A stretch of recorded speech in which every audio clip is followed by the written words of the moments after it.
Sharq Turkistonda millionlagan Uyg'ur va boshqa musulmonlarni lager va turmalarga qamab, minglagan ziyoli va olimning o'limiga sabab bo'lgan hamda xalqaroning tanqidiga uchirgan Xitoy bu jinoyatlarni yoshirish uchun hujjatli film ishlashga boshladi. Bu filmda atalmış tarbiyalash markazlari nomidagi jazo lagerlariga qamalgan Uyg'urlarning ahvolining yaxshi ekanligi, xo'shal xo'ram yashayotganligi va Xitoy fuqarosi bo'lishdan faxrlanganligi tema qilingan. Bu filmlar Xitoyning davlat televiziya kanallarida qo'yiladigan bo'lib, xalqni aldash va xalqaroning tanqididan qutulish maqsad qilingan. Uyg'ur faoliyatchilar Xitoyning xalqaroning besimi sababli bu ishga tutish qilganligini bildirdi. Xitoy hukumatı dastlabda yig'ilish lagerlarining mavjudligini inkor qilgan bo'lsa-mu, keyin e'tirof qilishga majbur bo'lgan edi. Shuning bilan birga Xitoy izchil lagerlarda naq o'ltirilgan ziyonlar haqida inkos qaytarishdan o'zini qochirib keldi.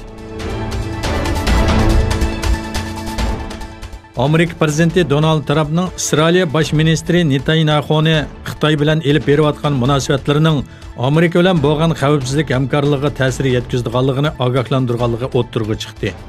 Isroil 13 televiziya kanalining xabar qilishicha, Trump 25 mart Oqsaroyda Netanyahu bilan ko'rishganda, Isroilning Xitoy bilan bo'lgan munosabatining Washington Tel Aviv xavfsizlik hamkorligiga salbiy ta'sir ko'rsatishi mumkinligini aytgan. Onundan boshqa Amerika tashqi ishlar ministri Pompeo Xitoyning qarzi to'ziqidan ehtiyot qilishga ogohlantirdi. Fransiya poytaxti Parijdagi 850 yillik tarixga ega Buvi Maryam cherkovida yuz bergan o't ofatida cherkov minora butunlay o'rilib tushdi.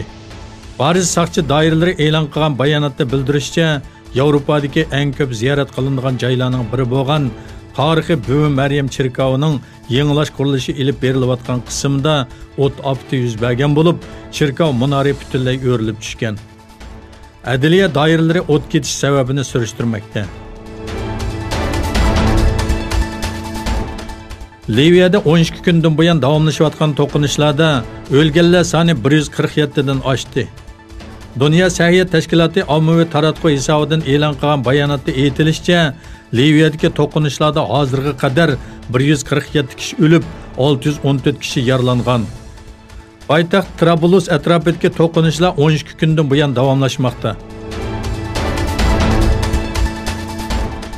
Birleşken Devletler Teşkilatı Musafirlar Oliy Komissari Filippo Grandi, Germaniya Bosh ministri Angela Merkel bilan Berlinda suhbat o'tkazgandan keyin axborot e'lon qilish yig'ini ochdi.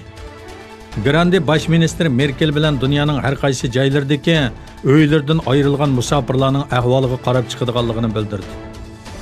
Liviya masalasida jiddiy andish qilayotganligini bildirgan Grandi, Liviyadagi jiddiylik 2011-yili ko'rganimizga o'xshash texmi ko'p kishining uy makonlaridan ayrilishini keltirib chiqarishi mumkin dedi.